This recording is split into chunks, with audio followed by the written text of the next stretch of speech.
You have seen the videos. Some guy with a ring light and a thumbnail that says, "How I make $11,000 a month while I sleep."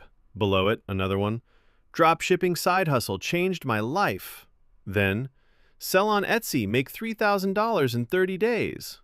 Then, "This crypto strategy pays you daily." And somewhere between video 4 and video 7, you start doing the mental math. You start thinking, okay, what if I actually tried one of these?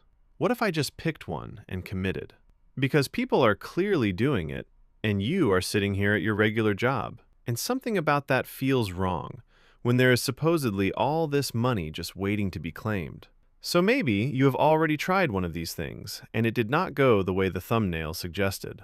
Or maybe you are right at the edge, doing your research, building up your courage, and something in your gut is telling you to slow down for a second and get the real story, before you spend the next 6 months figuring it out the hard way. Either way, you are in the right place. My name is Tom. My channel is about building real financial intelligence. Not shortcuts, not get rich quick, but the actual mechanics of how money works and how regular people build it. If that is the kind of content you want more of, hit that subscribe button right now, because we go deep on this stuff every week. Let me start with something that sounds obvious, but that most of these videos deliberately skip. Real passive income has a real definition, and it comes from one thing: assets. An asset is something that generates money without you actively working for it. A rental property that cash flows every month. A portfolio of index funds paying you dividends while you sleep. A business with a real management team that runs whether you show up or not. Think of it like a hen that lays eggs. The hen is your asset. The eggs are your income.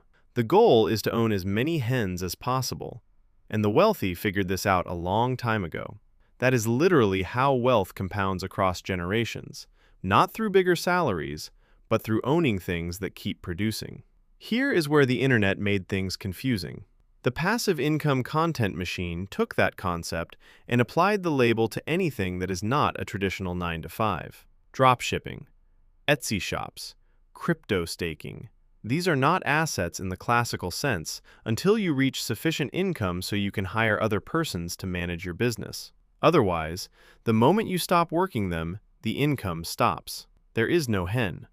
There is just you running faster to lay the eggs yourself. According to the U.S. Small Business Administration, roughly half of all new businesses fail within 5 years, and that is the baseline for what building something looks like, passive label or not.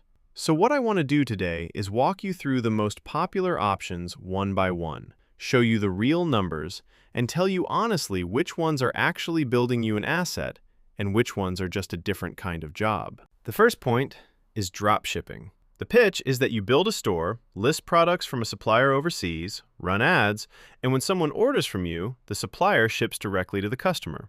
You never touch inventory. You collect the margin. In theory, this is elegant. In practice, the economics have gotten brutal. The two costs that eat your margin, paid advertising and customer acquisition, have risen dramatically, while margins on most products have compressed because competition is everywhere.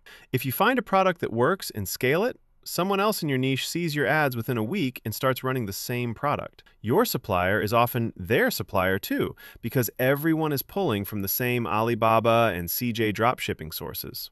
The person who showed you that dropshipping worked probably started in 2017 or 2019, and they are now monetizing the audience they built back then, not the store.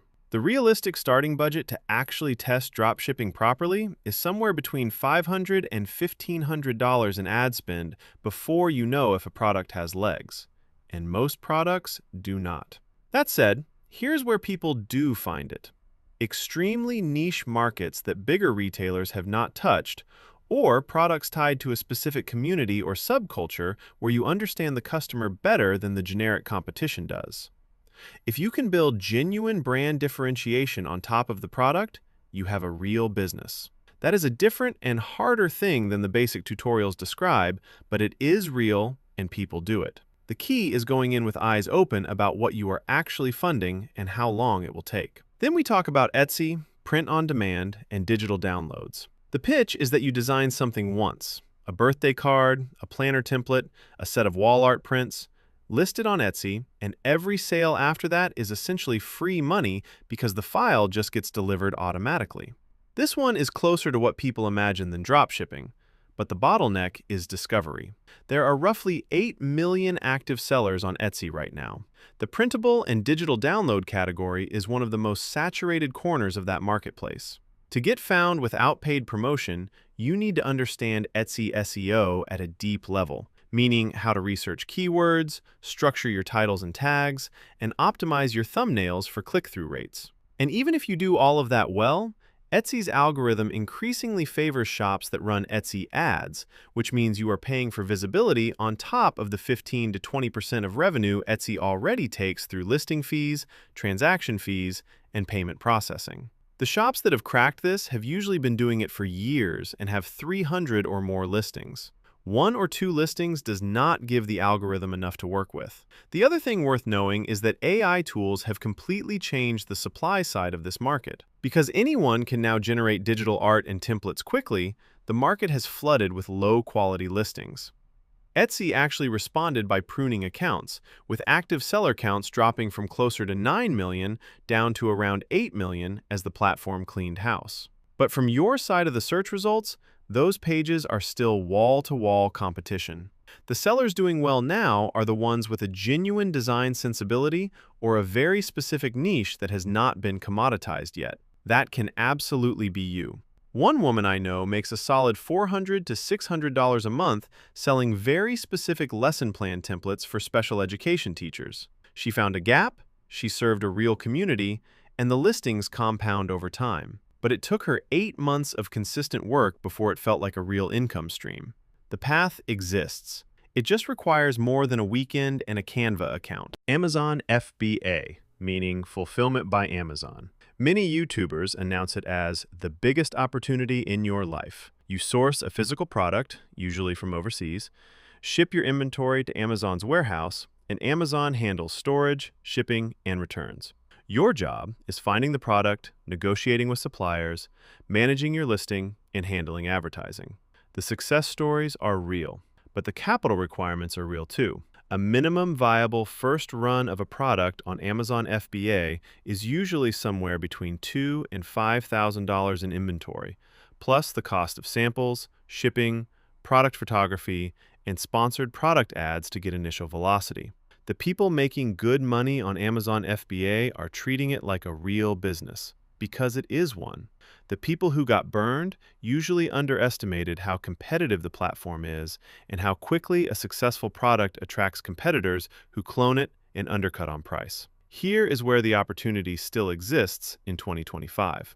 Categories that require genuine expertise to understand the product. Medical supply accessories, niche outdoor gear, professional tools for specific trades.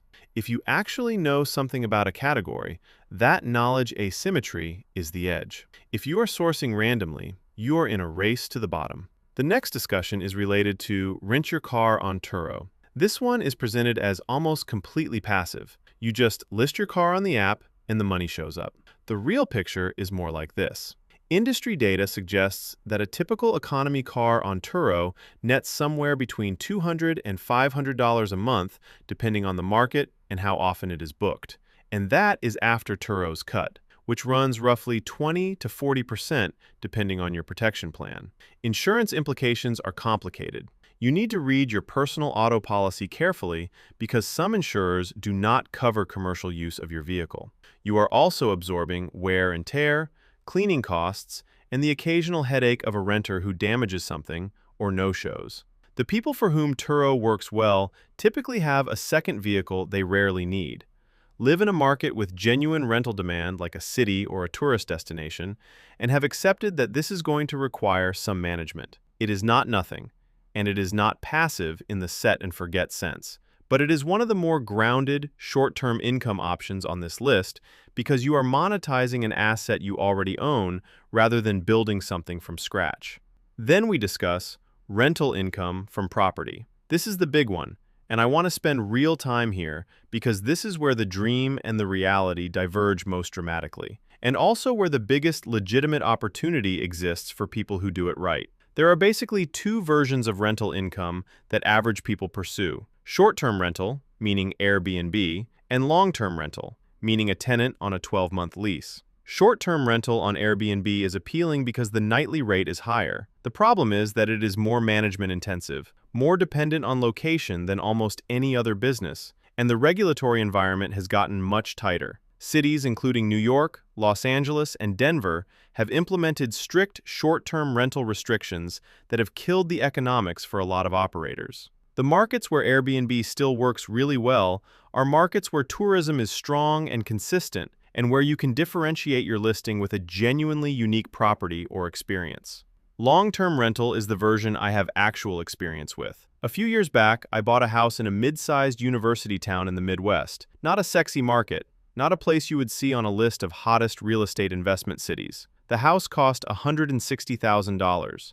With 20% down, my mortgage payment, including taxes and insurance, came out to about $1,500 a month. I rented it to a pair of graduate students for $2,500 a month. After property management fees, because I do not want to take maintenance calls myself, after repairs and occasional vacancies, the net was somewhere between $600 and $800 a month. That is real money. That is money that shows up whether I work that month or not. But it took me a long time to find the right market, the right price point, the right property manager, and to build up the down payment in the first place. The infrastructure to make rental income passive is not passive to build. And if you buy in the wrong market with numbers that only work if nothing goes wrong, rental income can go negative fast. The math has to work on the conservative assumption, but when it does work, it is one of the most durable income streams you can build. Then we discuss high-yield savings accounts and certificates of deposit.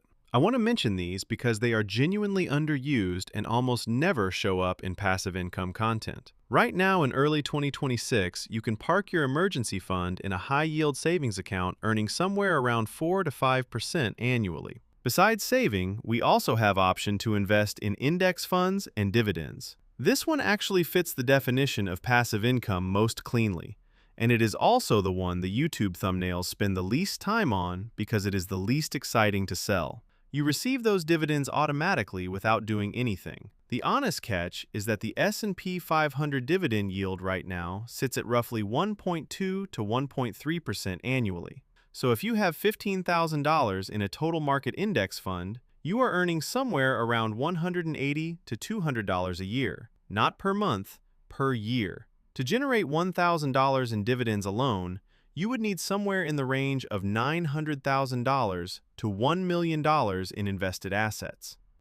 Before that gets discouraging, hear me out. The Federal Reserve's Survey of Consumer Finances puts the median American household's financial assets at around $87,000. At a 1.3% dividend yield, which generates about $113 a year in passive dividends, not a failure of effort, that is just what the math looks like at the median. The path to building a portfolio that generates real passive income is compounding over a long time horizon, which means every dollar you save and invest today is working toward a future state that eventually does take care of itself. It is just not immediate. The people who get there do it by treating investing as a non-negotiable monthly habit for years, not by finding a shortcut. Content creation, meaning YouTube, a podcast, or a blog. The economics here are real. A video you make today can generate ad revenue 2 years from now. An article you write can rank on Google and drive affiliate link traffic indefinitely. That compounding quality is genuinely different from most of what we talked about. In the YouTube personal finance niche, CPM rates in 2025 run around $12 per 1,000 views on the advertiser side. After YouTube takes its 45% cut, your actual take-home, what is called RPM, is closer to $4 to $8 per 1,000 views. A video with 50,000 views might earn you somewhere between $200 and $400. One video. Build a back catalog of 100 videos, each still collecting views, and the math starts to compound in a way that nothing else on this list can match at the same capital input. The person in a Reddit thread I came across recently had made 17 videos about warehouse packing tips, reached 1,300 subscribers, and earned about $100 in his first 4 months. Someone in the comments did the math and said that worked out to about $1 an hour, which is true right now. But those videos are still accumulating views.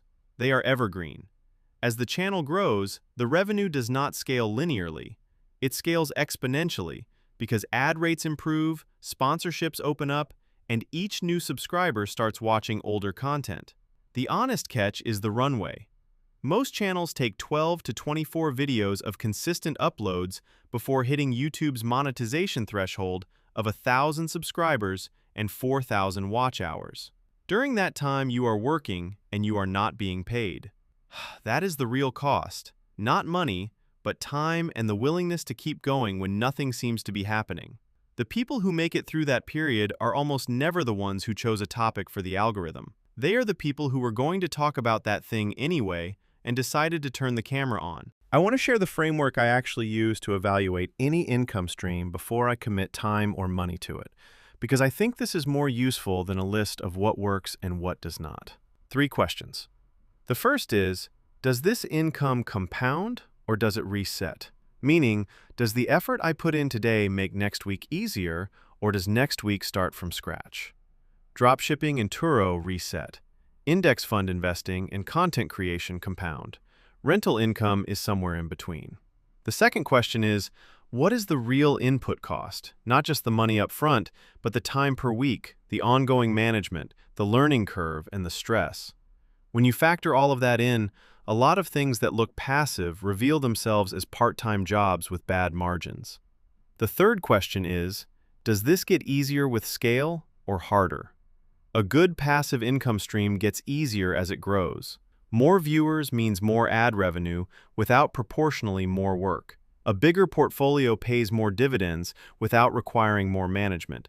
If something gets harder as it scales, meaning every additional unit of income requires the same or more effort as the last, that is not a passive income stream. That is just a job. You can start with the active work now. You look for the place where that work starts to compound, and you stay consistent long enough for compounding to show up. That is the whole game. And you can absolutely play it. I am Tom, and if you want more content that gives you the real numbers and the real path instead of the thumbnail version, subscribe. We put out new videos every week, and I will see you in the next one.